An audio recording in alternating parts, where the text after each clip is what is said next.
Récemment, je vous parlais de mon rapport à la nourriture et de comment il a évolué au fil des années. Et je vous disais qu'une des choses qui m'a aidé à trouver un bon équilibre, ce sont les conseils de ce livre. Faites votre glucose révolution de Jessie Inchauspé.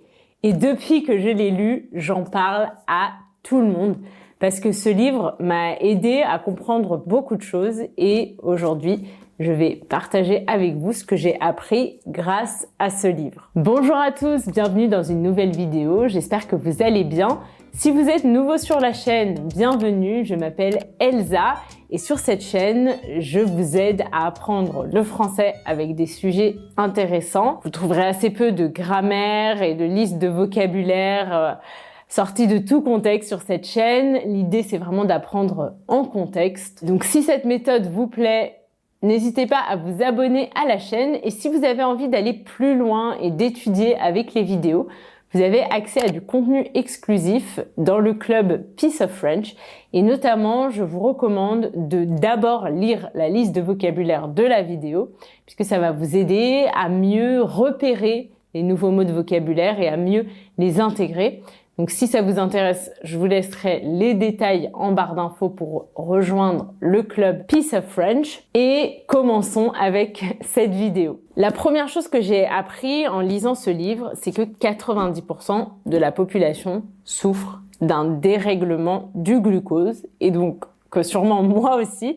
Et cela a un impact sur notre santé. Jessie Inchauspé est une biochimiste française qui travaille aux États-Unis et elle fait surtout de la vulgarisation scientifique. Ça veut dire qu'elle prend des études scientifiques et elle les explique de manière simplifiée. Elle les rend accessibles pour le grand public. Et à travers ses recherches, elle s'est rendue compte que 90% des gens ont une glycémie déréglée, que 90% de la population ont un dérèglement du glucose et que la plupart des gens l'ignorent.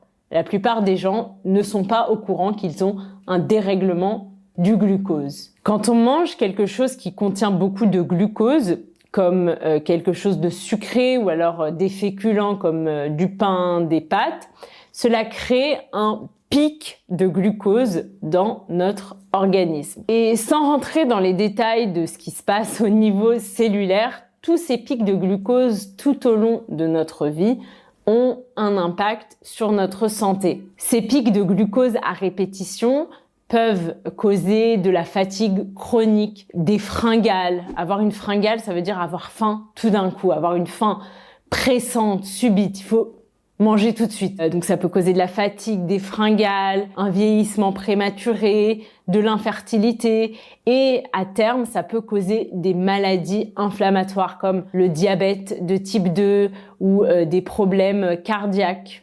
Dans le livre, elle donne une liste de questions à se poser pour savoir si notre glycémie est déréglée. Il y a 2 questions dans lesquelles je me reconnais. La première, c'est vous sentez-vous énervé lorsque vous avez faim ? Oui, je suis de mauvaise humeur quand j'ai faim. Et avez-vous envie de dormir en milieu de matinée ou d'après-midi? Alors ça, surtout après le déjeuner, j'ai un coup de mou, j'ai un coup de barre, je suis fatiguée, j'ai envie de faire la sieste, j'ai envie de dormir. Donc je me reconnais bien dans ces 2 questions. La deuxième chose que j'ai apprise en lisant ce livre, c'est que la solution pour se sentir bien physiquement et mentalement, c'est de lisser sa courbe de glycémie. Aujourd'hui, avec ses livres et son compte Instagram, Jessie Inchauspé apprend aux gens à gérer leur taux de glucose et surtout à lisser leur courbe de glucose. En s'appuyant sur plus de 300 études scientifiques, elle partage 10 conseils simples et pratique pour lisser sa courbe de glucose tout en continuant de manger ce qu'on aime sans se priver. Et ce que j'aime en fait dans sa méthode, c'est que ce n'est pas un régime. L'idée, ce n'est pas de perdre du poids, mais c'est vraiment de se sentir en forme, bien dans son corps et bien dans sa tête. Et le troisième enseignement de ce livre, c'est que l'ordre des aliments compte. C'est quelque chose que je ne savais pas. Je pensais que tout se mélangeait dans notre estomac et que donc l'ordre des aliments n'avait aucune importance. mais ce n'est pas le cas. L'ordre des aliments compte. Jessie Inchauspé suit sa courbe de glycémie qu'elle mesure avec un capteur de glucose et ensuite elle partage sur son compte Instagram les résultats de ses expériences. Et on se rend compte qu'un même repas avec les mêmes aliments, les mêmes ingrédients, mais mangé dans un ordre différent, va avoir un impact totalement différent sur sa courbe de glycémie. En fait, notre système digestif est comme un évier. Donc imaginons en fait que l'estomac soit l'évier et l'intestin le tuyau d'évacuation. Donc si on mange un repas par exemple constitué de pâtes et de brocolis, si on commence par manger les pâtes qui sont des féculents et qui contiennent beaucoup de glucose, comme notre estomac est vide, les pâtes vont aller directement dans l'intestin et vont être décomposées en molécules de glucose, vont passer dans le sang très rapidement et vont provoquer un pic de glucose. Alors que si on mange d'abord les brocolis qui contiennent beaucoup de fibres, les brocolis vont aller dans l'intestin et en fait les fibres ne se décomposent pas,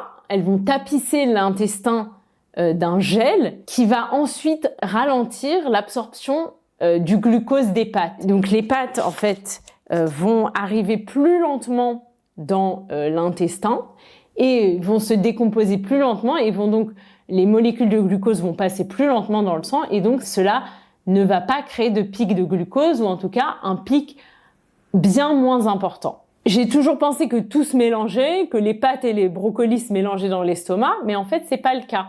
C'est-à-dire la première chose qu'on va manger va rentrer d'abord dans l'intestin et donc ça va avoir un impact sur le taux de glycémie. Donc c'est quoi le bon ordre pour manger? En fait, il faut d'abord manger des fibres, ensuite les protéines et les graisses, et en dernier, les féculents et le sucre. L'idée, c'est donc de changer l'ordre des aliments et de toujours commencer le repas par une portion de légumes, par une entrée, par une salade, pour lisser sa courbe de glycémie.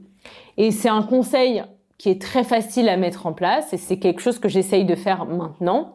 Par exemple, maintenant, je vais plus commencer le repas par un bout de pain, ce que j'avais tendance à faire avant. Par exemple, en France, quand vous allez au restaurant, on vous met toujours du pain sur la table avant le repas. Donc maintenant, j'essaye de d'abord manger des légumes, des fibres, et ensuite je mange le pain. Donc ça, c'est vraiment pour moi l'enseignement principal de ce livre, que l'ordre des aliments compte et que c'est mieux de commencer un repas par des légumes. Ensuite, elle partage d'autres conseils qui permettent de lisser sa courbe de glycémie. Par exemple, elle recommande d'habiller les glucides, c'est-à-dire de ne pas manger des glucides seuls. Par exemple, elle dit que c'est mieux de manger un bout de pain avec du fromage, du beurre, qui sont donc des graisses et des protéines, plutôt que de manger un bout de pain seul. Cela va avoir un impact moindre sur notre courbe de glycémie. Elle déconseille très fortement le petit déjeuner sucré le matin. Elle recommande de prendre un petit déjeuner salé, puisque en fait, elle explique que manger un petit déjeuner sucré sur un ventre vide va créer un très grand pic de glucose qui va avoir un impact sur toute notre journée. Moi, personnellement, c'est ce que j'ai fait pendant toute ma vie. Toute ma vie, j'ai mangé des céréales et du lait le matin et c'est pour ça que j'avais faim à 10h du matin. Elle recommande également d'éviter les jus de fruits, même les jus de fruits naturels, puisque en fait, il ne reste que des sucres dans les jus de fruits et toutes les fibres ont été détruites dans le processus de préparation du jus. Perso, j'ai quand même un peu de mal à manger salé le matin, mais j'ai quand même fait quelques petits changements pour éviter un grand pic de glucose le matin. Déjà, j'ai changé le lait végétal que j'utilise pour boire mon café, puisque je buvais du lait de riz ou du lait d'avoine qui contiennent beaucoup de sucre. Donc maintenant, je suis passée à du lait de soja sans sucre. Et ensuite, je mange en général un yaourt avec du beurre de cacahuète, des noix et un fruit. Sur les fruits, elle est assez mitigée puisqu'en fait, elle explique que les fruits aujourd'hui ont été modifiés par l'homme au cours des millénaires. Et ce qui fait qu'aujourd'hui, les fruits qu'on mange, les fruits qu'on achète sont bourrés de sucre, ce qui sont des sucres naturels, mais il y a quand même beaucoup de sucre. Donc il y a quand même des fibres dans les fruits qui permettent de ralentir l'absorption du glucose, mais tout de même, elle est assez mitigée sur les fruits. Moi, je mange en général une banane et j'ai l'impression que le mélange avec le beurre de cacahuète et le yaourt fait que le pic de glucose est assez modéré. Je ne mesure pas mon glucose, mais en tout cas, c'est ma sensation parce que je n'ai pas faim ensuite pendant plusieurs heures. C'est un petit déjeuner qui me cale bien. Donc, j'ai l'impression que ça me réussit pas trop mal, ce petit déjeuner. Un autre conseil qu'elle donne, c'est que si on a envie de manger du sucré, il vaut mieux le faire à la fin d'un repas et il vaut mieux éviter de manger un goûter sucré en plein milieu de l'après-midi. Donc, par exemple, si vous avez envie d'un cookie, il vaut mieux le manger à la fin de votre repas, puisque comme vous avez mangé des fibres, des graisses, des protéines avant, ça va ralentir l'absorption du glucose présent dans le cookie. Alors que si vous mangez en plein milieu de l'après-midi un cookie, ça va créer un fort pic de glucose. Elle recommande aussi de bouger après le repas pour lisser sa courbe de glycémie. Donc une marche de 10 minutes suffit d'après elle. Donc personnellement, après le repas, j'aime bien sortir ma chienne et marcher pendant 10 minutes. Une autre chose que j'ai appris avec ce livre, c'est que selon elle, tous les sucres se valent. Souvent, on a tendance à utiliser du miel ou du sirop d'érable ou du sirop d'agave pour remplacer le sucre en pensant que cela a moins d'impact sur notre corps, mais d'après elle, ça a le même impact sur notre pic de glucose et sur notre courbe de glucose. Donc voilà en gros les conseils et les enseignements que je retiens de ce livre. C'est un livre que je vous conseille fortement. Vous avez aussi pas mal de petits dessins, de graphiques pour vous aider à comprendre. Et si vous voulez, je vous conseille de le lire en français, malgré le fait qu'elle soit française. Il a été écrit en anglais, mais la traduction française a été adaptée au public français avec notamment des exemples pour le public français. Donc je vous conseille de le lire en français si vous voulez. Je vous laisserai un lien en barre d'infos. J'espère que cette vidéo vous a plu. Je vous rappelle que vous avez accès à du contenu exclusif sur mon site internet pour travailler avec cette vidéo, comme la liste de vocabulaire, la transcription, des flashcards. Dans le club, on se retrouve également une fois par mois pour discuter sur Zoom.